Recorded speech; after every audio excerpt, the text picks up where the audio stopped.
Hello, folks. Welcome to the daily scan for Thursday, December the 12th. And market was down again today.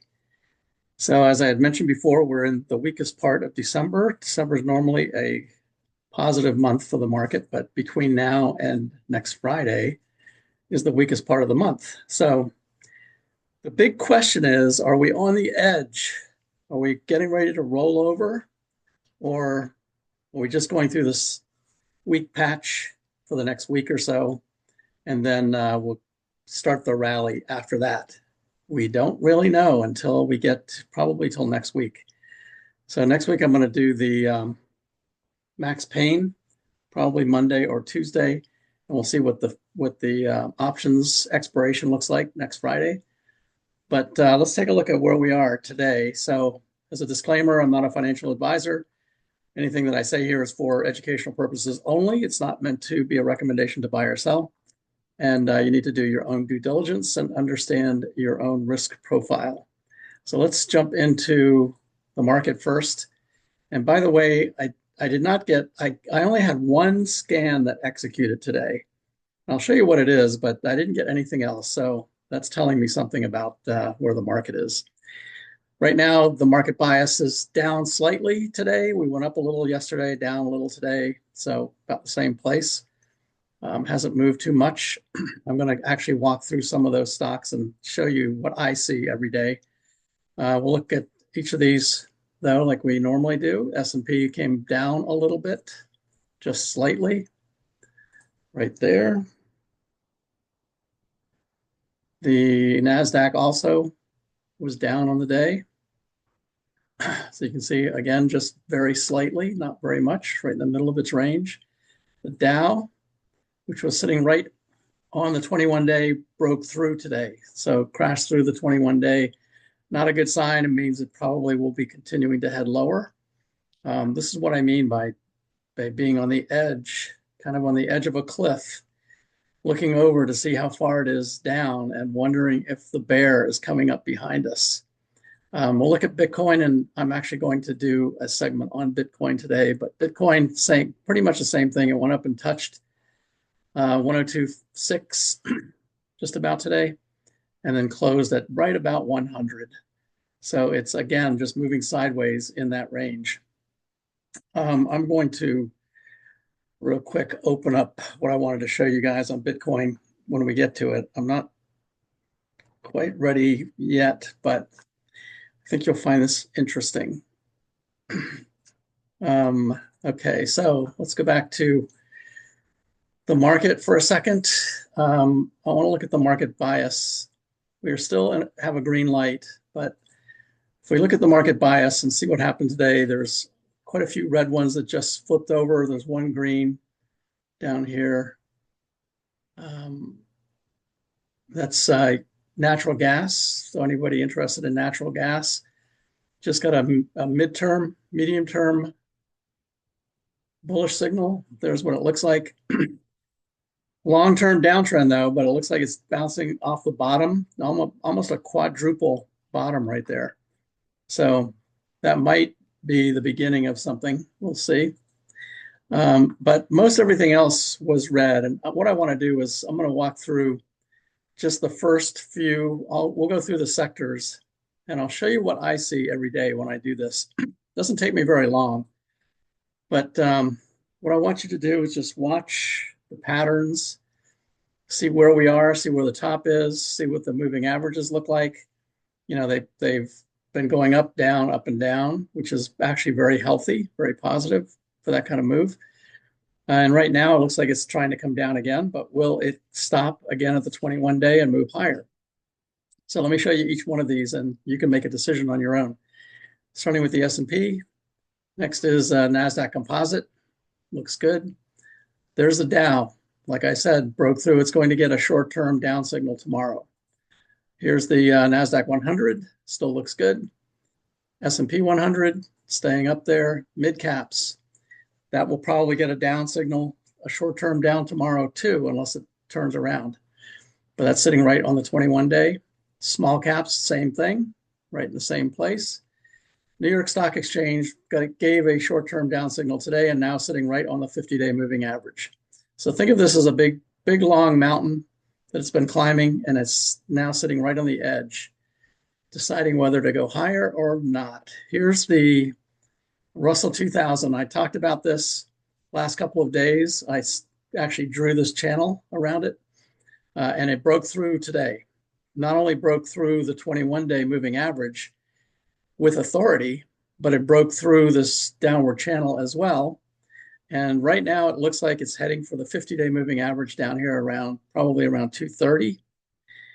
And it potentially could be heading for this open gap down here, which will take it up to about 225. Right now it's at 235. So about 10 points lower right now for the Russell 2000. And for those that have been looking at TNA will look very similar, almost identical to this. So that's not a good look, very bearish look right there. It probably will get a short-term down signal tomorrow as well if it continues like it is right now. Here's the growth. Growth, interestingly, has been outperforming value, and there you can see it. There's the Russell growth. Here's the Russell value, definitely going lower. Maybe value is pulling the whole thing down, actually. But that's 1, 2, 3, 4, 5, 6, 7, 8, 9 days in a row negative, so not good. Transportation continues lower. Utilities dropping off a cliff. And now we get into the sectors. In the sectors, I drew some trend lines, just like we covered on Tuesday. If you want to review Technical Tuesday, I drew some of the trend lines in. Those will stay in here. So anytime you click on any of those buttons on the matrix, these trend lines will be there. This right here is a bearish wedge. So you can see it's being squeezed up here into the corner of the wedge. These normally break to the downside, but it doesn't mean that it has to. And again, it's just kind of following the 21-day moving higher. This is one of the aggressive sectors. Communication services did really well today. This is where Google is. Talk about Google in a minute as well. It's got a shooting star candle today, so that is normally a reversal candle. So we'll see if it stays up there or not. If you notice down here, there's a reversal candle down here. If you can see it, it's kind of small. But that's typically what happens. That's what they look like. And then there's a downtrend after that. So that is a failed breakout. Let's take a look at discretionary. That is almost a bearish engulfing candle. It's not quite, because it didn't completely engulf the previous day, but it almost engulfed the whole thing. You can see it better over here on the right. So it's basically the top and the bottom are just inside the previous day. So it's almost a bearish engulfing, but not quite. That could be a reversing candle as well. Staples has already started to head lower. So it too is going to get a short-term down signal. So on the bias matrix that I showed you on the front page, you'll notice how many of these are getting close to a short-term downtrend signal. And if that happens in the next day or two, Friday or Monday, beginning of next week, we're going to get a whole lot of bearish signals on that chart. And the whole chart will look like it's rolling over. So sitting on the cliff, there's utilities. Utilities actually gave a medium-term down signal as well. Here's healthcare, definitely in a downtrend. It's just continually going down. Very weak sector right now. And energy dropping off a cliff. So that's what that cliff looks like. And it's continuing to go down. Now it's below the 200-day moving average. And it will get a medium-term down signal tomorrow probably. And materials, which is where gold is, same thing, below the 200-day. It already has a short-term and a medium-term down signal. So it could be heading down here to the bottom of that trend line. Industrials, same thing. Now below the 50-day moving average, already has a short-term down signal. So it's continuing to go lower. Financials just gave a short-term down today. Financials had been one that was one of the stronger sectors. You can see it had been in this channel and is still in the channel. And notice how the channel kind of follows the 50-day moving average. I talked about the difference between trend lines and moving averages on Tuesday, but you can see that many times the trend line and the moving average are nearly identical. So that's sometimes, a lot of times, the 50-day moving average can act as the trend line. So we'll see if it will reverse when it gets down there. And finally, real estate. Real estate is in a sideways consolidation. This looks very similar to the distribution phase that I talked about on Tuesday. Remember, there was a markup phase. This is how all markets usually work: a markup phase, a distribution phase, and then when it breaks through the bottom of this, it will begin the markdown phase, where it goes back down to the bottom again. So that is a very clear example of how markets typically work. So just to give you a sense for what the market looks like, right now it is not looking too great, frankly. Before I get to what I want to talk about with Bitcoin, I'm going to show a couple of charts that people ask me about, and we'll take a look at them. First one is Tesla, which has just been a monster of a chart, continuing to go up. You see right there, it's now parabolic. So parabolic moves typically don't last. I expect it will come down, but the 21-day is pretty far down here, down at 360. So right now it's at 430. Continuing to go higher. If we look at Tesla on, let's look at a 15-year chart. So here's the high for Tesla right there. I'm going to actually draw in a horizontal line right at this previous high right there. Let's make it a little more apparent. And then we'll go back to so you can see it's above its all-time highs right now. Let's see where the all-time high actually was. All-time high right here was 414. It's at 418. So it's above its all-time high right now. Let's go take back and look at the chart again right here. So there's the all-time high. You can see it broke through yesterday. So right now it is at all-time highs. This is typically the place where there will be some selling. That's major resistance. It's a parabolic move. Lots of reasons why this needs to rest and probably pull back some. So we'll see. The next one that was asked about was AVGO. So AVGO right now, it looks like it is a quadruple top. And it's actually a good thing if it can eventually break through. You can see 1, 2, 3 times it's tried to break through and it's been rejected. And the lows are getting higher each time as well. So that's a good thing too. So if we draw a trend line, you can see the lows right there. That's an ascending triangle. Because there are so many touches up here on this resistance line, when it does break through, it should break through with some power. So we'll see if that happens. Had huge volume yesterday and huge volume today, and it ended near the top of its range. So actually pretty positive. So we'll see if that can break through. But AVGO looks pretty interesting. I wouldn't be buying it right here, by the way. There will be a lot of buy orders above here. So if it does break through, then all those buy orders are going to start picking up, and it will keep going, but it could just as easily come back down to this trend line. So might be a little bit careful on that one. Hovnanian, I covered KB Homes yesterday, and Hovnanian looks exactly the same. So you can go back and review yesterday's video and when I talked about KB Homes, and it's pretty much exactly the same. Below its 200-day, below all of its moving averages, below the cloud, has quite a bit more to go. It's probably going to be headed to 150, but it could be headed down here to the lows down here at 135 just as easily. All right, so the next thing I want to talk about is I had a question from somebody that asked about 2 stocks and said that they have been really beaten up. And I'm going to actually look at 4 stocks. And then I'm going to talk about something that John Carter mentioned at the Money Show that I thought was really interesting. So let's look at the 2 first. First is Crocs. Right there, pretty beaten up. So you can see from about May, it's just been continually heading lower. Tries to get above the 50-day and continues to fail right at the 50-day over and over again. It's coming back there again below the cloud. So is it going to fail once again? We're going to find out soon. The next one is CELH. This was a darling stock long ago. This has just been that is falling off a cliff. Just been doing nothing but going down. Right here in the middle of November, it started to come back up. It's right at the cloud.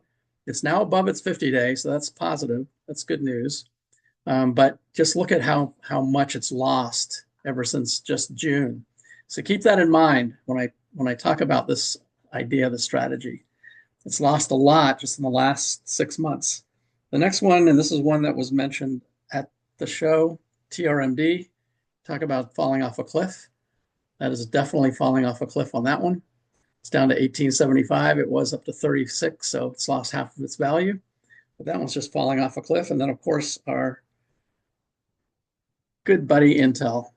Same thing. Intel is just continuing going down. It tries to rally and then gets rejected, tries to rally, gets knocked down again, and then goes even lower. So it's trying to rally again right now, but who knows if it will.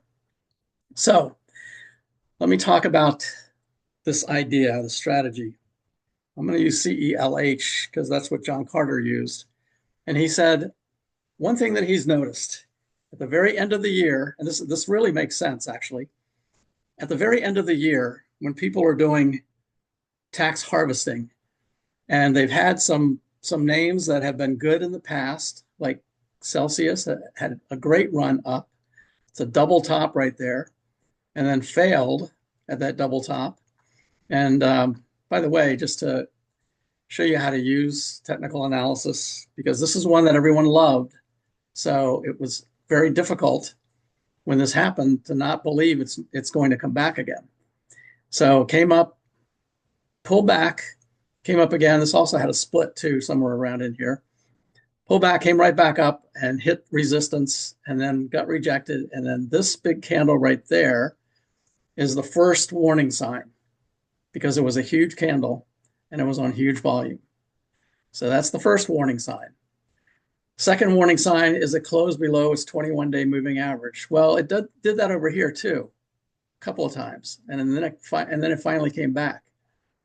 The next warning sign is it continued lower, went below the cloud right here. Well, it went below the cloud here too and came back again. So what that means is this should be pretty solid support right down here, right at that level right there.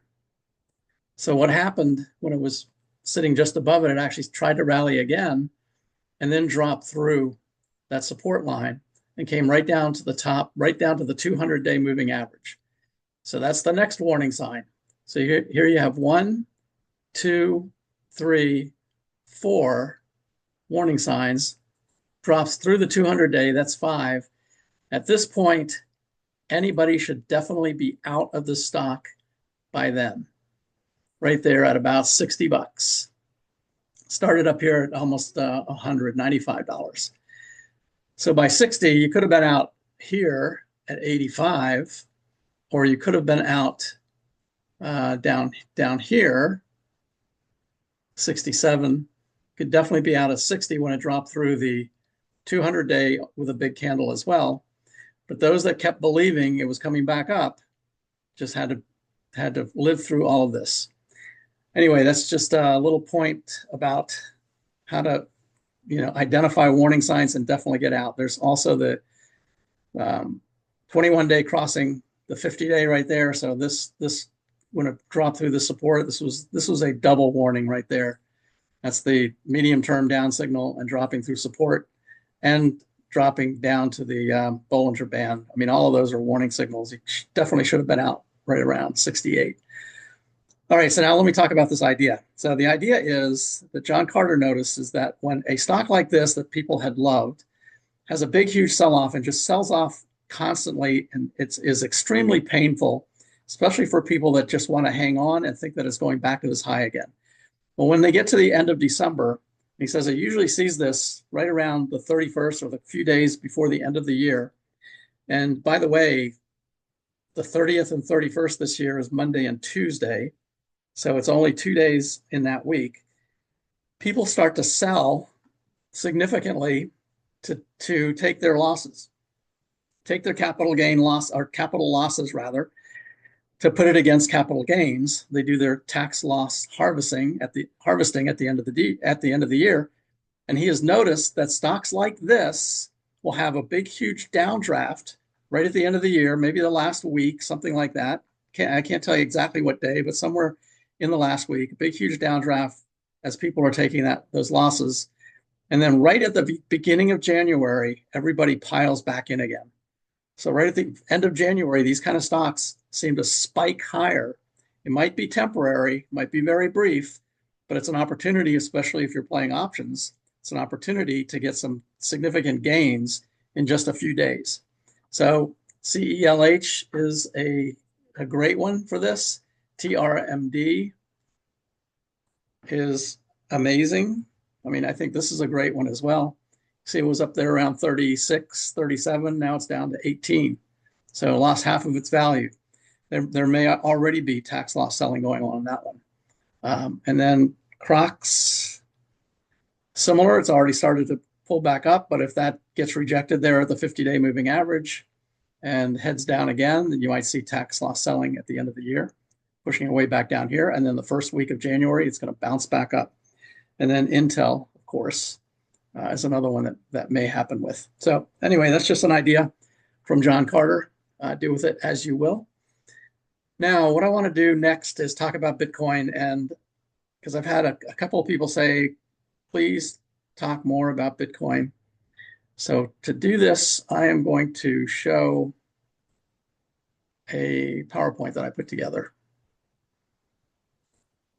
And I'm going to talk about Bitcoin halving, and I'm going to explain what that is and actually do an explanation of Bitcoin. Now, I'm not going to get into the details of this, and it's not going to be 100% accurate. So for those that really want to understand it better, there's lots of places on the internet that you can go and read about Bitcoin, how it started, etc. So Bitcoin began back here in January of 2009. The way Bitcoin works is it's built on a blockchain. Each block is verified by the previous block, so it is self-validating. To create a block, or when you create a block, you are rewarded in Bitcoin. So when the first block was created on the blockchain back here in 2009, the reward was 50 Bitcoin. Now, at that time, it wasn't worth anything, but whoever created that block had 50 Bitcoin. That was the reward. Now, each time you create a new block, in order to do that, you have to match an algorithm. So it takes computing power in order to match that algorithm. And the further and further you get out, you have to match not only the new algorithm, but the one from the past as well. So the computing power becomes greater and greater and greater the more Bitcoin you create, as well as the energy that's necessary. This is one of the reasons NVIDIA did so well, because its chip can handle that kind of power. So each time a new block gets created, it's rewarded with Bitcoin. So we went along here. You can see in 2011, Bitcoin was $1. Wouldn't you love to have bought it then? June, it was worth $28.90. That was a huge gain. So the people that bought it in February and sold it in June thought they were rich because they made a huge gain in Bitcoin. Now, keep in mind, there weren't a whole lot of Bitcoin yet that had been created. So every time somebody created a block, they were rewarded with 50 Bitcoin. We get to 2011 and it drops to $3. So it went from 29 all the way down to 3. And everyone was saying this Bitcoin stuff doesn't make any sense. It's not going to go anywhere. By 2012, it made it to 1050. So still only 1/3 of the way from where it was in 2011. In 2013, it made it to 1550. Now here's the first halving event right here in November of 2012. So what does that mean? Well, in November of 2012, this was the first halving date. The reward for creating a block was 25 Bitcoin. So that's the reward that you got for matching those algorithms and creating the next block. You're rewarded with 25 Bitcoin. Now, at this point, Bitcoin was worth whatever the market could bear, and you can see it had ups and downs along the way. But starting here into 2012, instead of receiving 50 as a reward, you now receive 25 as a reward. So then we went along, and 2013, it was worth 230, dropped back to 68.50, went all the way up to 650. In 2014, dropped all the way back down here to 265, lost more than half of its value. Then it came up and the next halving event occurred right here in 2016. And the price was $650. And in 2016, the reward that you got for creating the next block was 12.5 Bitcoin. That was your reward. So when you do this, you're not technically creating Bitcoin. You're creating a block on the blockchain, and you are getting rewarded with Bitcoin. In this case, each block was worth 12.5 Bitcoin. So the halving occurs when the next 210,000 blocks have been created. Roughly every 4 years, Bitcoin issuance is capped at 21 million. So that's one of the reasons that there is a lot of demand, because there's very little supply. Right now, it's currently at 19,690,000, plus or minus, could be a little higher now. But you would say to yourself, that's almost 20 million, and 21 million is the maximum. Well, it's going to hit that anytime. It's almost there. Well, not quite.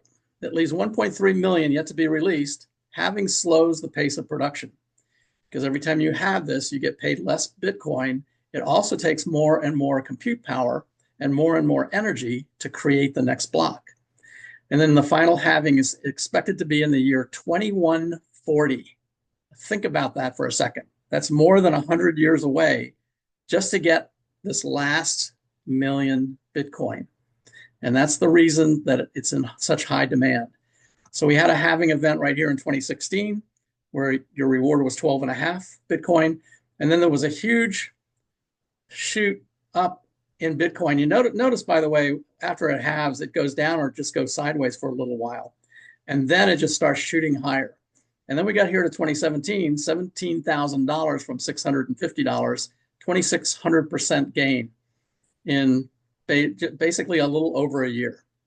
And then it pulled all the way back here from 17,000 to 3,500. So it gave back almost 75% of its gain till 2018. 2019, it was up to 13,000 again. 2020, it was down to 8,000. And then the next halving event happened right here in 2020.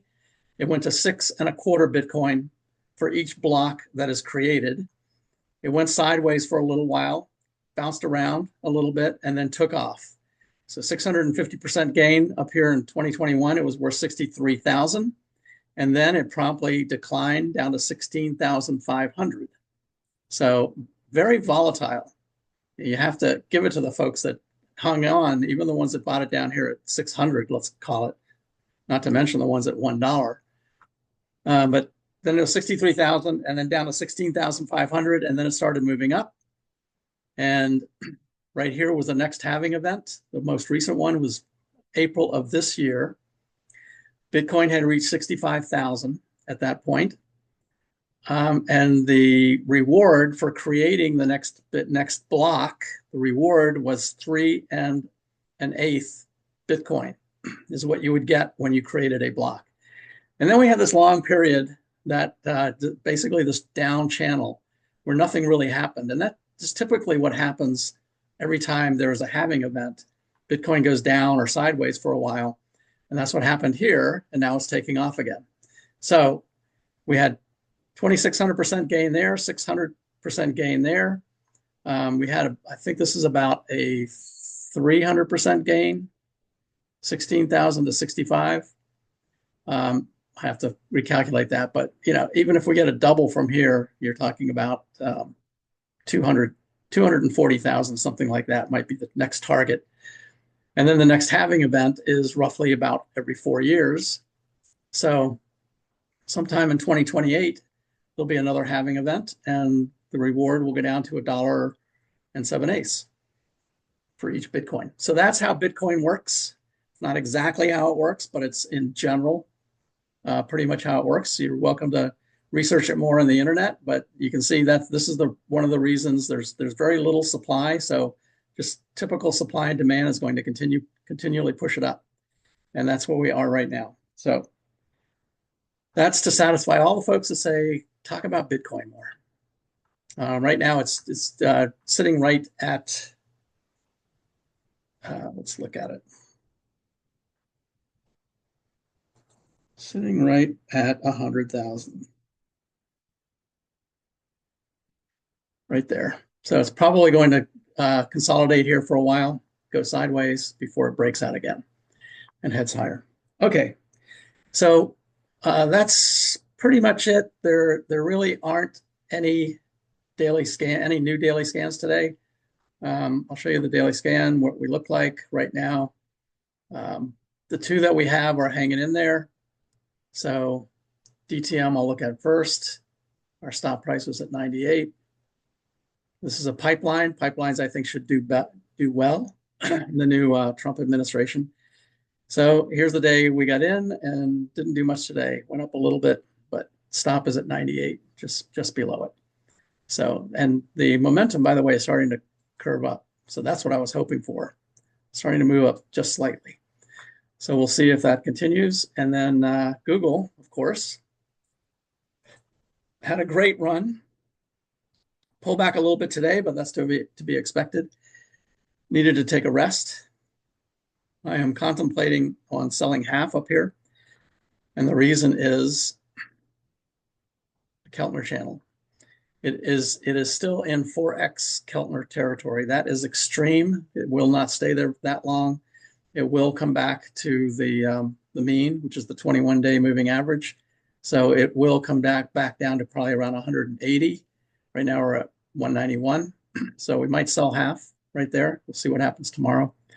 And then let the rest ride and keep our stops lower down here. But would be prudent to at least take half. And remember, this is in the communication services sector, which if you go on the charts page and we look at the sector first, right here, you can see that it's just done nothing but go up. This is that shooting star candle, another reason to take partial gains on Google. And we can also look at the internet space, which actually was in the top 10 last week. And internet is looking very similar. It's just a parabolic move higher. Looks actually identical to Google, the internet industry group. So that probably won't last either. So it's sitting right up here. All right, so that's it for today. Thanks for watching. Please like and subscribe to the channel. I will be doing a Zoom call on Sunday at 2:30 Eastern time for anybody that's an annual or monthly subscriber. So if you subscribe between now and then, you can join that. That will be a live interactive session where people can ask me questions and we'll look at different charts, etc., things like that. So thanks everyone for joining, and go to breakpointtrading.net if you'd like to sign up and register. And on the homepage, all the way at the bottom, is the registration. So annual is $99 a year. Monthly is $15, which gives you a 7-day free trial. And then 0 just registers your email. We don't share emails. We don't take a credit card. That's just to get you registered for the weekly newsletter that I put out. So thanks for watching, and I will talk to you again tomorrow. Take care.